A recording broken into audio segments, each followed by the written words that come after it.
beautiful people. Welcome to this episode of the Montpelier Happy Hour here on WVEW 107.7 LP Brattleboro, your community radio station. I am your host, Olga Peters, and this is the show where we talk about how everything in Montpelier shakes out for the rest of us. This week, we are talking about the Vermont tourism economy, and listeners to this show will know that it's one of our favorites. We love digging into this one and all its stories. So joining me this week, of course, is regular contributor, Representative Emily Kornheiser, fresh from a recently finished biennium. You're looking much more awake than I have seen you.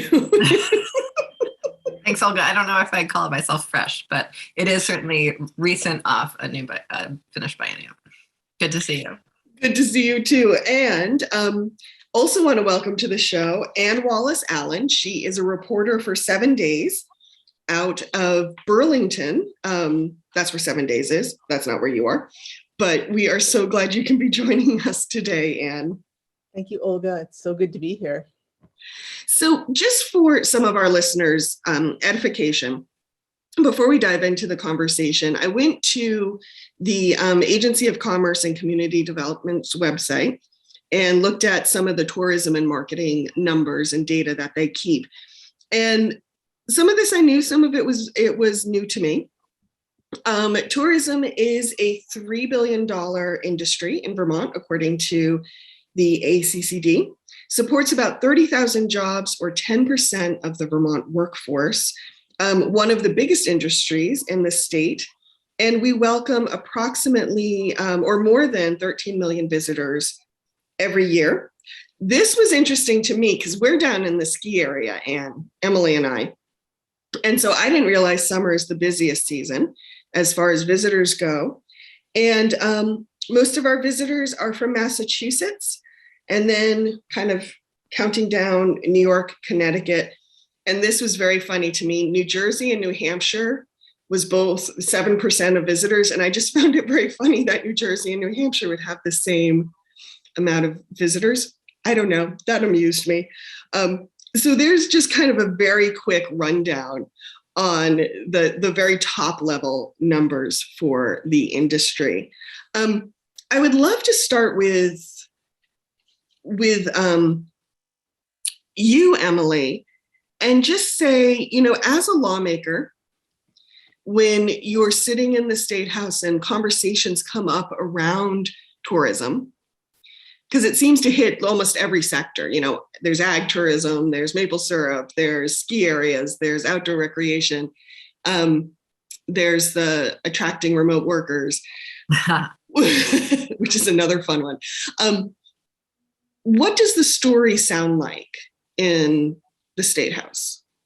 Well, before I even answer that, I just want to say that with all due respect to the Agency of Commerce and Community Development, they I think there's a range of ways you can interpret the data that they share and that they interpreted.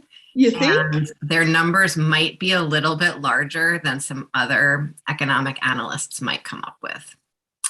Well, I'm glad you said that, because the reason I went to the state is the state puts a lot of effort into telling the tourism story and the visitor story. And so I think it's really great that we have that right off the bat. We're like, okay, here's a new discrepancy.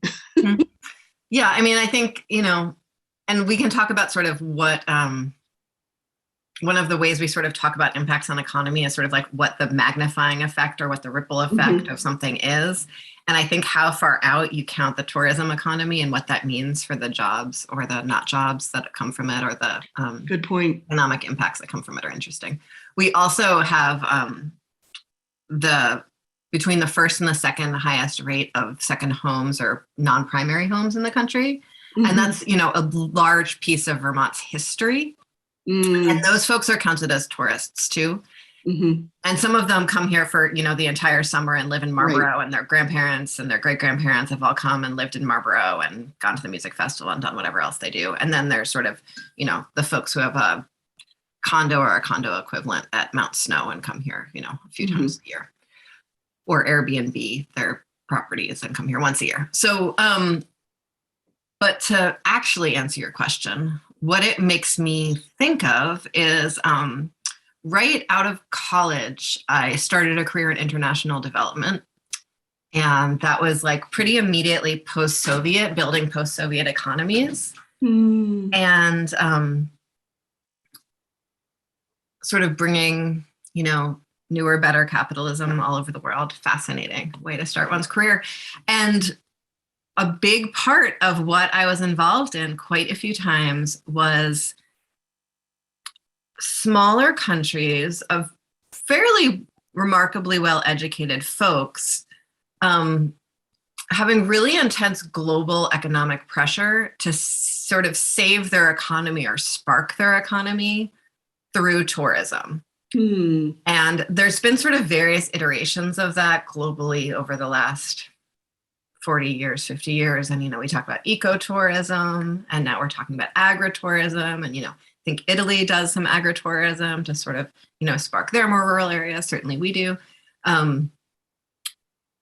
And there's historical tourism, there's all those things, but it was this idea that essentially their post-Soviet economies of fairly educated folks would be saved by tourism, by telling the story of their countries and having folks from all over the world flock in, visit for a week or two, dump money into the economy and bail. And it was really interesting to meet these folks who often had graduate degrees, who had been sort of, working in government most of their lives, or as teachers or whatever it was, and sort of shifting their whole frame of being to be promoting themselves, basically, be promoting this country that they live in and their story about who they were and what they were in a way that would be appealing to a stranger. And then also just sort of like learning the particular tricks of the trade that allow a person to work in, say, food service or hospitality, right? Like that really like deep subversion of self and needs, right? It's not, in a normal workplace, there's some degree of negotiation. In an immediate customer service experience, there generally isn't. It's generally sort of the customer's always right? And so that was this very interesting, and then, I left that work, but as it's evolved, there's sort of been more and more and more research that this is not a way to save a developing economy. And economies need to be sort of developing from their like nascent skill set and their nascent human capital and social capital, and even sort of, physical and natural capital. And then coming to Vermont 20 years later, being in Vermont off and on through that time, but like working in the Vermont economy to develop the Vermont economy as a legislator 20 years later, and seeing that we're still telling that story here, that somehow we're going to be saved by these, folks down the road coming in to throw their money into our pot. And what does that actually mean? And what does that look like? And what does that mean for Vermonters? And so that's sort of the conversation I go into the State House with. I have lots of thoughts about what happens in the State House, but we can get to that later. How about for you, Anne? What's the story you hear around tourism and business? And is it a savior story like Emily was just sharing? I agree that with both of you that the statistics can be viewed in a lot of different ways. And one of the things that they count is actually family visits. That's probably why there's so many visitors from New Hampshire. I'm sure there's other reasons too, but often you hear that 40 or 30 to 50% of all tourism is people visiting their families, and then while they're in that other new place, going to an event or something. So there definitely is an effort with most economic impact studies that are sponsored by somebody who's trying to promote their own industry, an effort to say that, tourism is, as Emily put it, a savior. And I have also lived in the developing world and have seen that. And another thing that happens is that people sort of take one aspect of their culture and they have to spin that into a story that is told over and over and over again until it almost becomes who they really are, instead of what was just a small part of who they really are. I think another way that one of the reasons that tourism has been viewed as a savior and as so many people have promoted over the years is because, as we know, our population and our industry has moved to urban centers, and it's left the rural areas saying, how are we going to sustain ourselves, especially as farms merge and agriculture no longer supports people. And tourism is the logical, time-honored, centuries-old way of taking rural areas and injecting some capital into them with the same consequences that there've always been. It's there's a supporting cast for the people from the wealthier areas who come and rent houses and eat in restaurants and go to cultural events. What was your other question?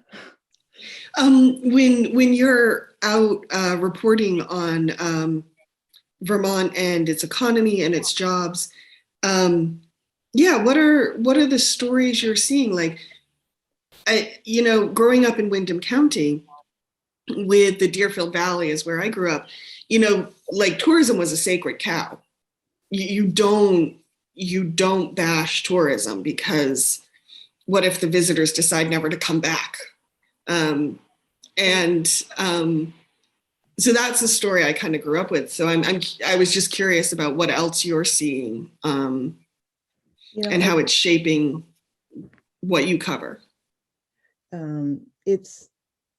I think for a lot of people, owning your own business, for many, many people, owning your own business is a dream, and they're willing to sacrifice a lot to do that. And a great way to do that is to own a restaurant or a cafe or a B&B. It's super risky in some ways. I mean, they go in and out of business and it's a ton of work, but I think for many people it's worth it. So I often meet people who are running small tourism businesses who are working 70 hours a week, and a whole family's in there working, but they're really happy and that's what they want to be doing. And it's their business. And so, tourism supports that kind of story. And with its cyclical nature, these are people who have no summer of their own because they're working, but then they can take a few months off and they can, spend the winter in Costa Rica or whatever. There's a lot of stories like that. Of course, the pandemic has absolutely changed everything, and we can get to that later, but that has been one of the tourism models that I've seen. And I lived in Mexico for 9 months too, and it's kind of striking how similar that whole model was there. And then, of course, there's the other side of it. The ski areas are a good example of this. They have a lot of sort of food service type jobs, lift operator jobs that don't pay very well.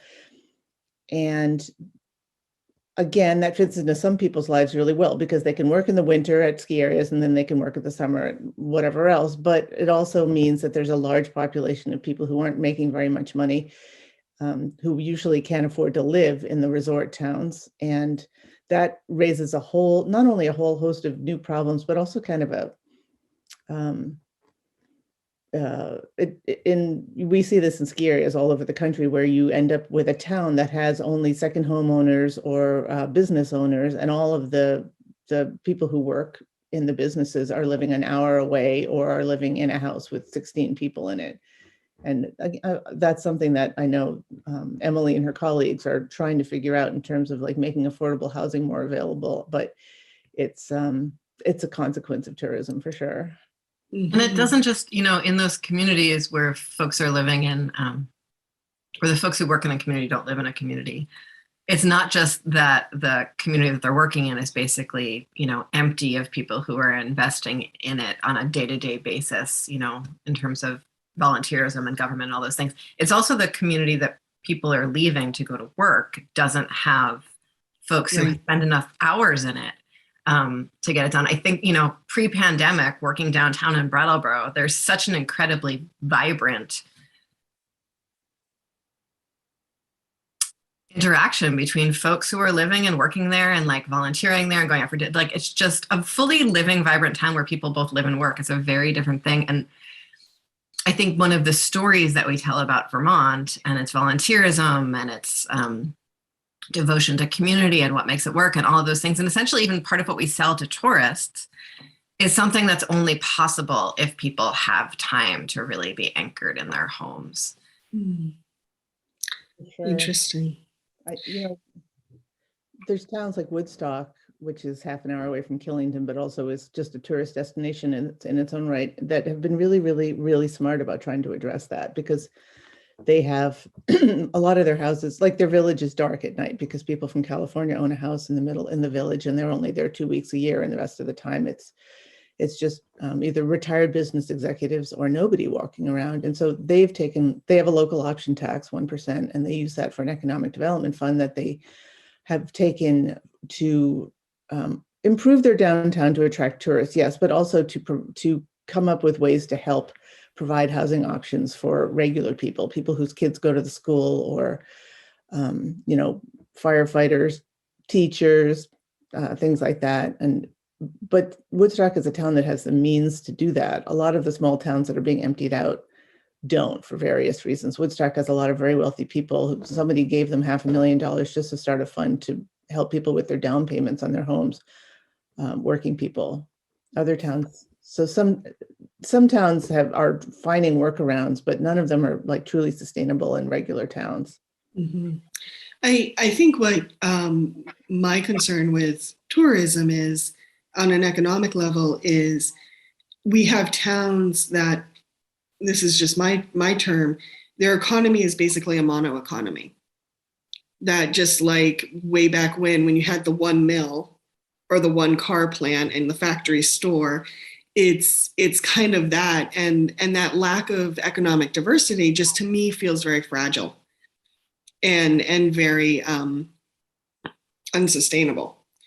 I don't know if that's anything you see in either of your realms, Anne and Emily. Well, the pandemic showed that for the whole world to see. And I think we did a lot to provide immediate support to everyone who was impacted by that. That immediate support took many different forms, and certainly the immediate support that business owners received, I think, was handed out a little bit more freely than unemployment insurance. And unemployment insurance can be quite complicated if you work in food service and have the unsteady hours and unsteady income that might come from that. I think 2 years ago, I don't even remember when the pandemic started anymore, but in those early years when we saw essentially that fragility writ large, I thought very hopefully that those lessons learned about what it means to be entirely dependent on this one path to stability would mean something, and that we might then have a chance to sort of build our way out of it. But when people are in crisis, they don't want to build their way to a new future for the most part. They actually just want everything to go back to the way it was. Mm-hmm. And so I haven't seen the kind of transitions that I was thinking would happen on sort of the recovery path. I think that some people did see when they left their service job or their tourism job that they had not really been enjoying it, and they realized that being away from it was an opportunity to try something new. I know that I talked to Etsy a couple months ago, and like their website just boomed enormously in 2020 because a lot of people started doing their hobbies, making money at it. So I think that's why it is the hospitality sector that is saying the most that they're being limited by lack of employees. I mean, they're actually closing their businesses early and they're limiting their hours because they can't find people. And not coincidentally, those are the jobs where they have to deal with the public, not always a courteous public, and where the pay has traditionally been low, and also where hours have been very unpredictable, which makes it extremely difficult to arrange childcare. So I think that some people did take the crisis as an opportunity to find some other way to make a living. And I mean, that might lead to a permanent change. Another thing that has happened is that these hospitality businesses have had to raise their pay pretty significantly. And, for the people who want a flexible job or a part-time job or a seasonal job and are now being paid more of a commensurate reward for doing that work, that could be a positive outcome of this, as long as that continues. Thank you. So, Anne, I'm curious, I'm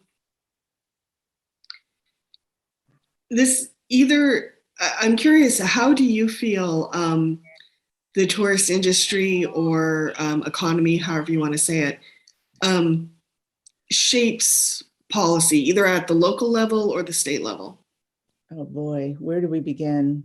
Well, it's all tied together, but we live in a state filled with beautiful, unsullied green fields and farms, and those are the things that have been beloved by visitors since the 19th century.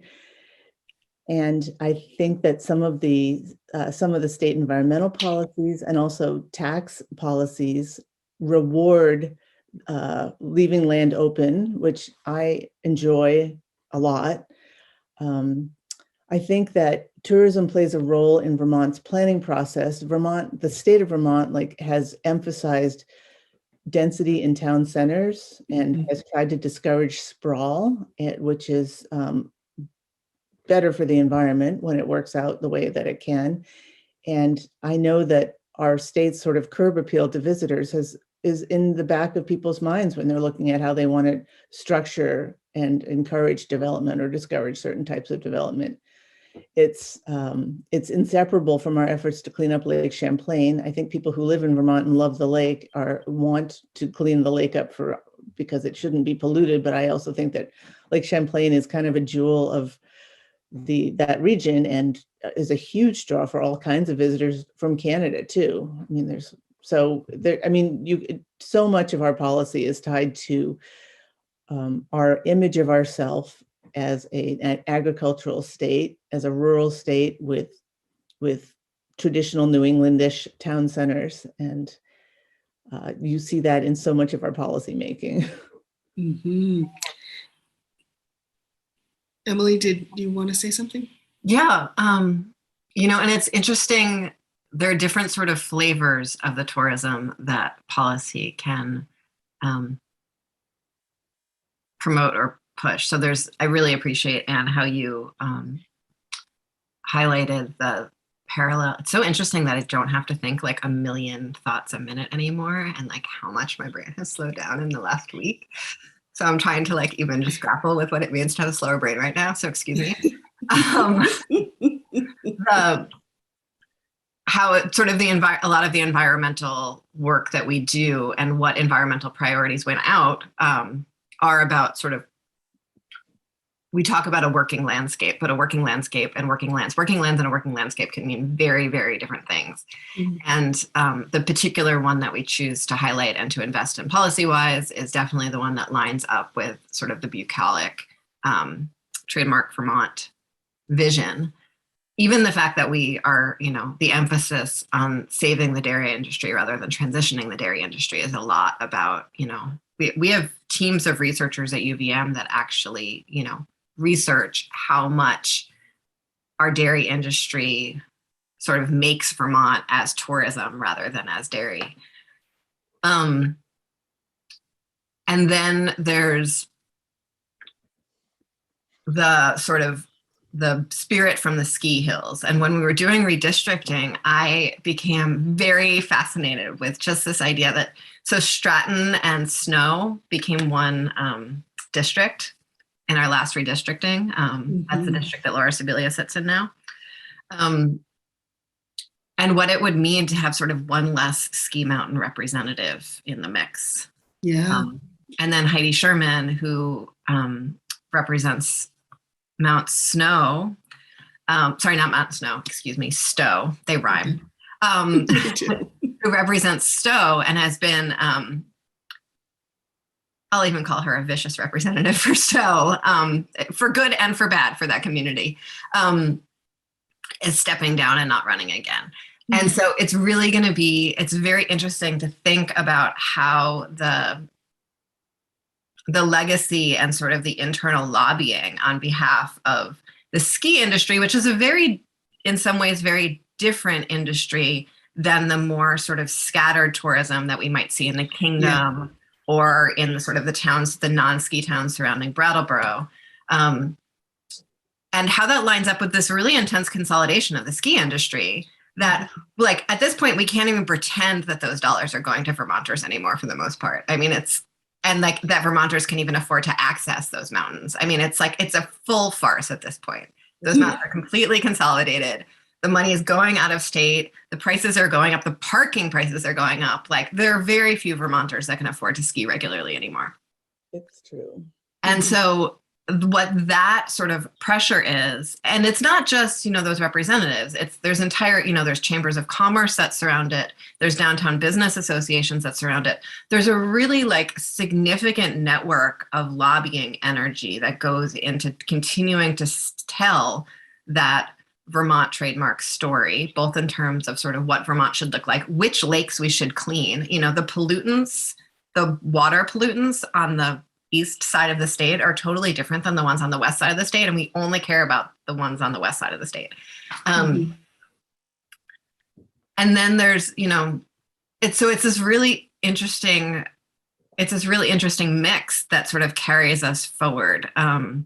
When we, even dared to talk about minimum wage laws that would encompass food service organizations and who sort of shows up for that. The policies that the chambers show up for and don't show up for is this really interesting mix that regularly surprises me at how little emphasis it often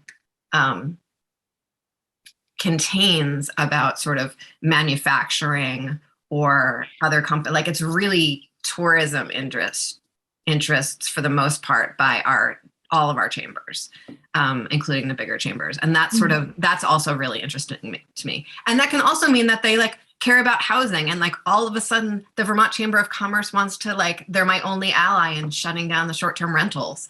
And so it's a wild ride that we're all on that gets mixed up together into the State House. It's true what you say about the ski areas. It's really striking how they have sort of drawn apart, the corporately owned ones have drawn apart from the regular Vermont tourism, because a lot of, Vermont is lucky in that we have fall foliage all over the state. And so to some extent, our tourism is widely distributed all around the state. It really is.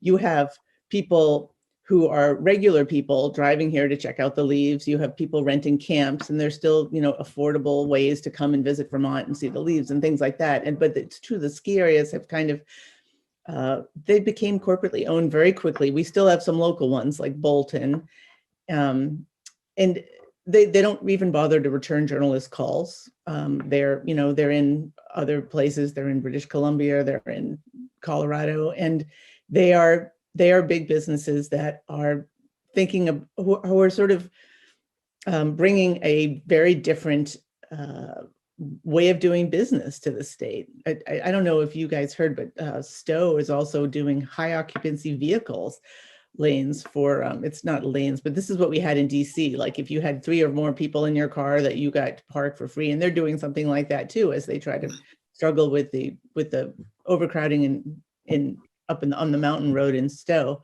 So it is kind of a very diverse industry. It's up in the Northeast Kingdom, it's a pretty modest industry. They do have a big ski area there, Jay Peak. It's a lot of Canadians go there to ski, but it's very different from the Southern Vermont ski areas that draw New Yorkers and people from Massachusetts and New Jersey. There's a lot of camps. A lot of people go to Vermont to hunt and fish. It's just a kind of, it's not quite the same thing that you're seeing in Burlington or at the ski areas, with a lot of food service jobs and a lot of kind of institutionalized service jobs, hospitality jobs. There's small inns and things like that. I think we should also talk about how short-term rentals fit in here, because I definitely think we should. We actually, though, have to go to break so we can hear from some of our underwriters. But yeah, when we come back, let's dig into that short-term rentals, because that's a fascinating little can of worms all on its own. So stay tuned, listeners. The Montpelier Happy Hour on WVEW 107.7 LP Brattleboro. We'll return in a moment. Welcome back to the second half of the Montpelier Happy Hour here on WVEW 107.7 LP Brattleboro, your community radio station. If you are just joining us, I am your host, Olga Peters, and I am speaking with Ann Wallace Allen from 7Days, as well as regular contributor, Representative Emily Kornheiser. We are talking about the Vermont tourism industry. And Emily, before we dive back into the tourism, what do we need to remind our listeners of? Well, Olga, the views and opinions expressed here on the Montpelier Happy Hour are those of the host and the guests, and not the radio station, nor the TV station, nor any of our employers, friends, loved ones, or acquaintances. Thank you very much. So, Anne, during the break, you were, and I appreciate this because, so much of my life has been in Southern Vermont that I realize I can have kind of blinders on. And you were talking about how different tourism can be in different areas of the state. And I'd love if you would just share some of that perspective with us. So I live in northeastern Vermont, halfway between Montpelier and St. Johnsbury, and I spend a lot of time in the Northeast Kingdom. And when I go to Southern Vermont, I am struck by a lot of differences.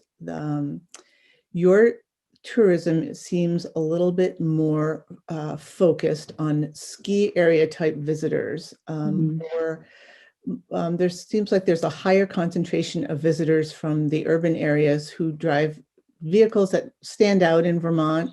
For example, they're not covered in dirt and mud like most Vermont ones are, or they dress differently, and the shops reflect that. Of course, Manchester is an extreme example of that, but that is something that I see more of in Southern Vermont. We have pockets of that in Northern Vermont, but I think that our tourism is a little bit more diverse too, as I was talking about the camps and the hunting and this and that. And obviously in Burlington, there's a lot of visitors who might come for business reasons and then stay to do, cultural events. I talk to people like that often. And then UVM draws a ton of parents and families who might come to visit their kids and do things. So it's a little bit more, diverse in some parts of the state than others, and that might be what you're experiencing in Southern Vermont. It's definitely, there are cultural differences. Fascinating. Yeah, no, there are definitely, down here, there are days where the majority of the people in any business you go into won't be from here. And, I was talking to colleagues about collecting signatures to get on the ballot, and someone's like, why don't you go to your farmer's market? And I was like, well, I don't think that'll work. Or even, my post office, like most of the people that go past the post office are driving through from outlying towns. So we have both, and what that means is that on any, one of the things that I think is very beautiful about Vermont is that almost all of our communities are really incredibly socioeconomically integrated compared to almost anywhere else in the country. And even individual streets can be incredibly integrated with a mix of, smaller stick homes, manufactured homes, McMansions, hippie geodesic whatevers. It's like almost every road in Vermont has some, dirt road in Vermont has some mix of that. And that's an incredibly dynamic thing. What happens down here on our dirt roads is that half of those homes are often vacant. For various reasons. And that's sort of an interesting thing. What I've seen since the pandemic, though, is it seems like that's happening more and more in certain communities in the kingdom. You mean second home ownership? Or the preciousness that has been applied to my corner of Southeast Vermont. I have heard it more and more applied to the Northeast Kingdom, and the kind of businesses that we're able to support down here, which I grew up in New York. I grew up eating arugula and Romano and all of these things. I have some fancy tastes, and I appreciate that because of all the tourists coming here, a lot of fancy taste businesses are able to exist, and I can shop there. But what I see happening in the kingdom is similar, there's some sort of organic pasta CSA from handmade organic pasta CSA. And there's just all of these precious little businesses that seem super lovely. And I would love to, be part of them. And I imagine that a lot of folks I know who live full time in the kingdom appreciate them being there, but they're not there for the locals, really. Or they're not there for, the longer term locals. I think the one community in the kingdom that has done a pretty good job of positioning itself to grow with tourism is East Burke. They have the Kingdom Trails bicycle network. So they draw mountain bikers in, and some local business owners have been pretty enterprising about building housing and creating housing. And they involved people in town from the beginning in growing and in shaping this nonprofit that was going to govern the trails. And they've also worked with the Burke Mountain Ski Area, which is also somewhat independently owned. It's owned by J Peak. And so people, I've written about Burke a couple of times, and I spend a lot of time there, and I talk to people there, and they don't feel like this is something that is being done to them. Yes, yeah. There are a lot of visitors, but they've had some control over saying, what do we want to see happen here? Do we want to have a new road crossing put in the road that between our two country stores? Mm-hmm. What are we going to do about parking? How much would we like to grow? And so it's been done in a way that it hasn't been suffused with preciousness, really. It might be a function of the people who go up and do gravel bike races. They might be more interested in biking and drinking beer. There is a new microbrewery, the only one in Essex County, than they are in buying like super fancy cheese. I don't know, but so far it seems to be working pretty well for that community.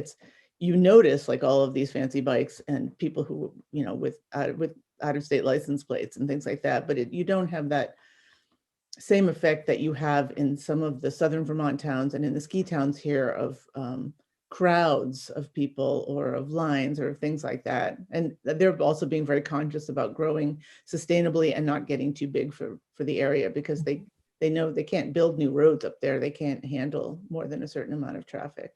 Mm-hmm. And I could imagine it's also even different from, say, Craftsbury, which has had this historic summer home scene that yes. creates a big cultural divide between the, summer home people and the non-summer home people. I have to admit, I love amusement parks. Like, amusement rides, love them. The ship that would go like this and the roller coaster. Oh God, love them so much. But I will admit that there are times I have felt in my state that the state itself is a little bit of a theme park. Rather than a home. And I wish I could be more tangible about that feeling. And I don't know that I can always say why I feel that way.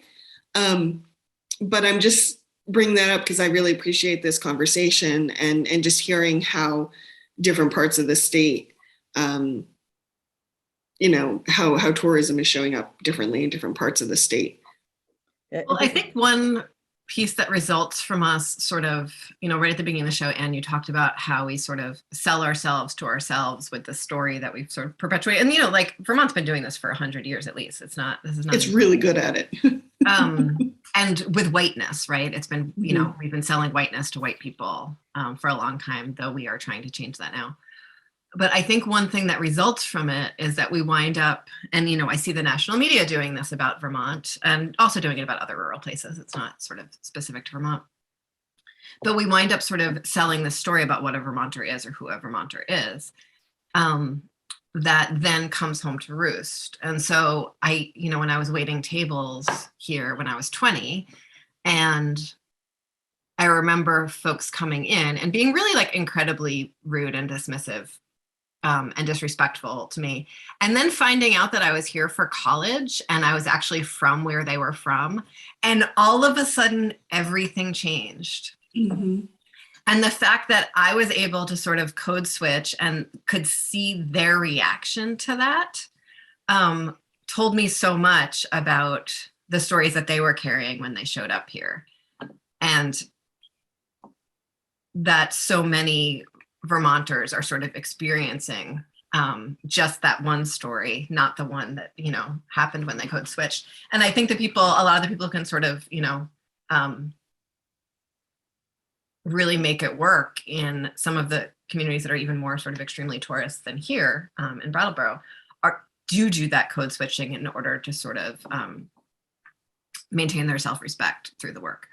I don't think that's a Vermont phenomenon. I know because I went to school in New York that my classmates were kind of afraid to go to New Hampshire or even upstate New York. They were just afraid they wouldn't get the right kind of bagel, which they wouldn't.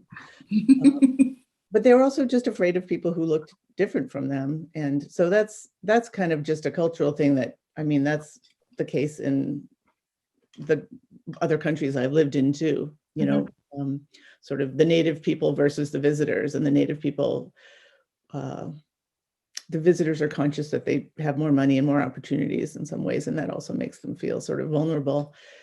I don't, you know, one of the reasons that Vermont is such a diverse place in terms of thought, and we see that in our policy and sort of and very progressive in many areas, is because a lot of visitors came up here and loved it and found a way to stay, which is really difficult. And I never apologize for being, I was born in Australia and raised in Massachusetts, and I wouldn't dream of apologizing for where I come from. And nobody ever expects me to either, you know, I feel like it's great that there are people who've been here for many generations, and it's fine that travelers come up here and try to find a way to make a living, and it's hard to do. And I have a lot of respect for the people who try to do that. It's, I think part of the reason for Burlington's very rapid growth in the tech sector, which is something that a lot of cities and towns of Burlington size have been trying to achieve, and it's happening in Burlington,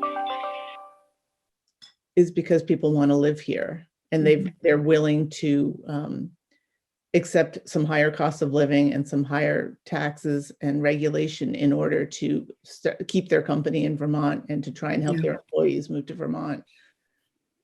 So that's kind of one of the nice ways that the Vermont idea and the Vermont mythology is kind of working out for Vermont. I mean, there's so many people like that.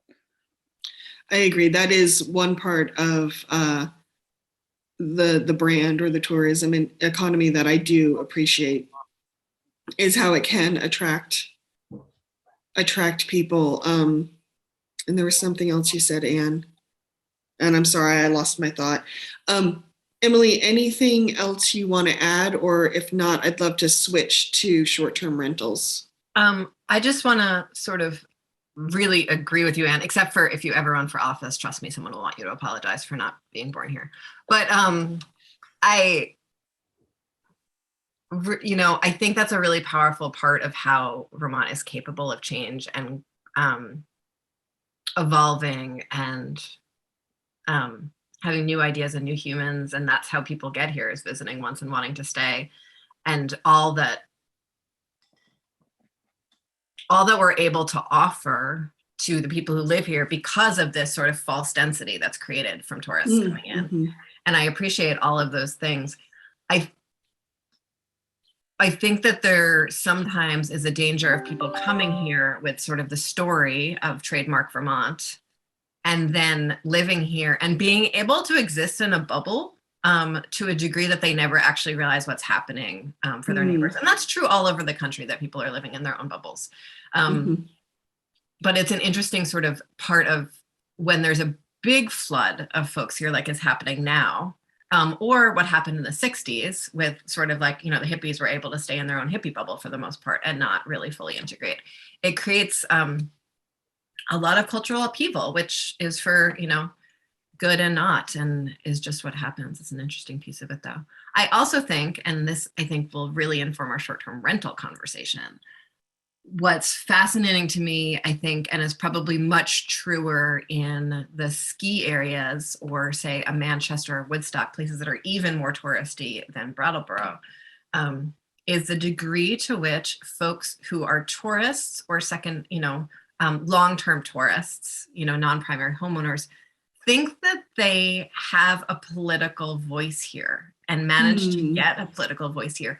And it's really interesting talking to my colleagues about it. I'm like, they can't vote for you. By definition, they cannot vote for you. You have to be a resident to vote. If they, you know, and it's a really interesting dynamic about sort of how folks who are not full-time residents here are able to get a political handle because of their economic power. Interesting. Yes, very good point, Emily. And it comes from people, you know, even when I first ran for office, not even thinking about tourism, people would say things like, because I'm a property owner, I should have a greater voice, or like people just say stuff like that, right? Because I pay more taxes.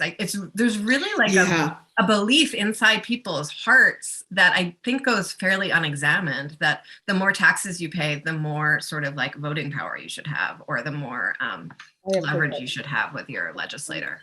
Yes, I have definitely heard that from second homeowners who are disgruntled about their tax situation and who feel that they should have a bigger voice here. Yep. So let's bring that back to short-term rentals, because I don't know about both of you, but I have been doing a number of interviews with real estate agents over the past year and a half. And this isn't true across Vermont, because not every community in Vermont has the extra homes to be bought as second homes. But especially in southern Vermont with our ski area and kind of existing second home traditions, I keep hearing, oh yeah, second home ownership, short-term rental. They're staying here for COVID, and then they're going to turn it into a short-term rental. Like, that is a theme I keep hearing over and over again. How is it showing up for both of you? I'd love to hear from Anne first. Oh boy, it's been a never-ending story, even before the pandemic. The impact of the short-term rentals on our rental housing market. It's unfortunate. I mean, in a way, it's like Etsy. It's great for people who need to make a living and can turn their apartment or their bedroom into an income source, and it's great. You're making a living on your own, but it is very unfortunate for people who want to rent houses and apartments in Vermont that these are now rented out for much more money to people from out of state who are coming for the weekend. It's, you know, the legislature didn't end up passing a rental registry that would have at least given us an idea of some of what's going on and the impact it's having. But some of the individual towns are now taking it upon themselves to hire companies that regulate these things. So if you have like Killington is doing this, if you have a short-term rental, you have to register it with the town and pay a fee. And eventually, if they wanted to, they could do that with regular rentals too. And that would give them at least a handle on what is going on. In Woodstock, one of the things they're doing is they're going to copy a policy from one of the ski towns out in Montana. I think it's called Big Sky, and they're going to pay people to convert their short-term rentals back to regular rentals. That again is a cumbersome process that not every town can do. And who knows if people will even take them up on it. They haven't even started that policy yet, but they're having a huge impact on the rental market. There's no question. And the Short-Term Rental Association is acknowledging that, and I noticed that they're having a conference in June, and I noticed that Maura Collins from VHFA, the Vermont Housing Finance Association, is actually going to speak at their conference. So the Vermont Short-Term Rental Owners Association has chosen to sort of to own this problem and to say, you know, here's what the problem is, and can we figure out a solution to it that doesn't involve everyone having to lose their short-term rentals.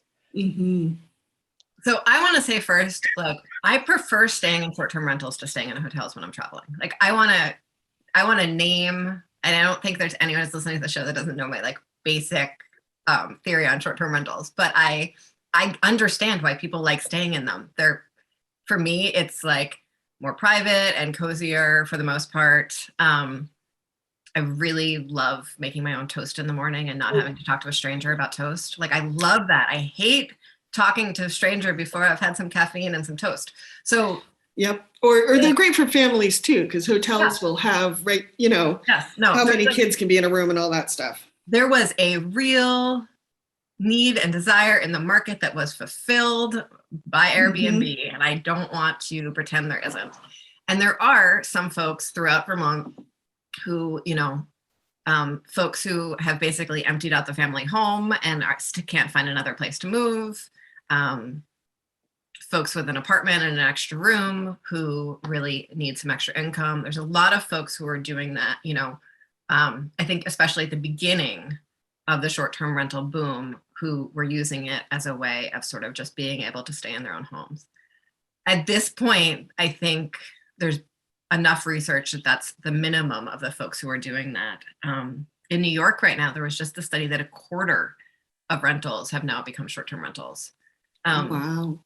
And New York has had a number of proposals for a pied-à-terre tax, which I have like no French inside my mouth to pronounce that properly, but which is essentially a separate tax on vacant units, of which a short-term rental would count.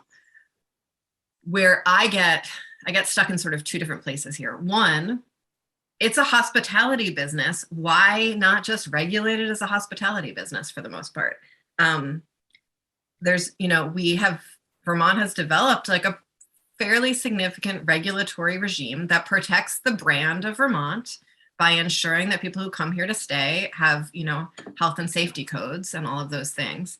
And so why not sort of expand that regulatory regime to other hospitality businesses, which is what short-term rentals are. And then the other piece, which was fascinating to me, and I think is a big, interesting part of our second home boom, is when I introduced H200 last session in order to regulate short-term rentals the way hotels are, which I, full disclosure, introduced as a way of sort of, starting a conversation and then being able to just get the short-term rental registry through. It was not like, I didn't really think it was going to pass, but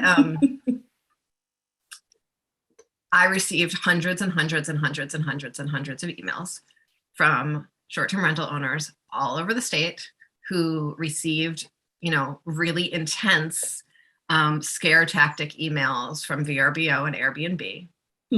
And they all wrote to me these very extreme emails, remembering again that none of these folks vote in Vermont for the most part. And what so many of those emails were about was that I took out a second mortgage, or I took out a mortgage for this property dependent on this short-term rental income. That was a business plan that someone had developed and gone into, and that if I personally, because I am the master of the legislative universe, if I personally banned short-term rentals, they would be sort of belly up on their mortgages, that they would be over leveraged. And that sort of boggled my mind. First of all, I absolutely that does not feel like my concern for the most part. My concern is making sure that Vermonters have enough housing to live in. But that there was sort of that transparency that these are businesses and business plans that people are going into, and that that's how this is happening, which is a fine enough thing, but we're not talking about it that way. We're talking about it as if this is something that people are doing to get a little extra money so they can stay in their homes. And that sort of difference of the two stories, or even that these are sort of existing second homes that families have had for generations and that they're renting out now so that they don't stay vacant. But I was not hearing from those people.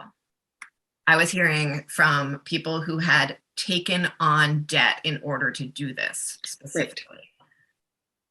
It's interesting. It's from what we've seen, those big investors haven't moved in and started buying apartment blocks in Burlington yet, so that it does seem to be mostly individuals who are doing this. Yes. But, I think that the regulation that you're talking about, it seems as though that is coming down the road. I mean, it might not be something the state does, but my impression is that if towns like Killington think that it's worth doing it, that other towns can just buy one of these services or maybe all use the same service, I don't know, and start doing that regulation on their own. Because right, I mean, they're not subject to the same regs or they're certainly not inspected for the same regs that the hotels and other, the traditional accommodations are. It's just that it's a very new industry. It's really interesting to hear about that lobbying from VRBO and Airbnb. Very much so. Too, and they're very different with me. And the Vermont, sort of the Vermont Grassroots Short-Term Rental Alliance, which with a little bit of digging is supported by Airbnb and VRBO and by their lobbyists. In their defense, they didn't just invite Maura Collins, they actually invited me for their last 2 sessions to speak. And so they do seem to want to have conversations about sort of the full spectrum of what the political conversation around this stuff might be. It's smart. I was just going to say, I have to jump in and say we have a few more minutes, so I wanted to give the last few minutes to Anne. I was just going to say that it's smart of them to do that, because in Burlington, this is becoming a life or death issue. I mean, it is all over the state. The housing crisis is real. It's nobody's fault exactly. It's many factors go into it. But in Burlington, there's people who are accepting jobs and that aren't able to take that job because they can't find a place to live. And again, that's happening all over the state too, but it's happening, and it's just kind of like become a human rights issue in Burlington,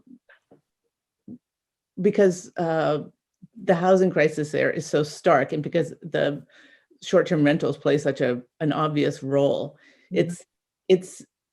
It's really kind of tragic the way that people who want to live in Vermont, or who want to live near their family, or who got a job here and are trying to live here can't do it.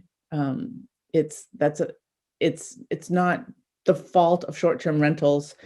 It's not the fault of construction prices. It's kind of the whole way our economy has been evolving has just kind of gotten really screwy, and this is one of the consequences of it. But it's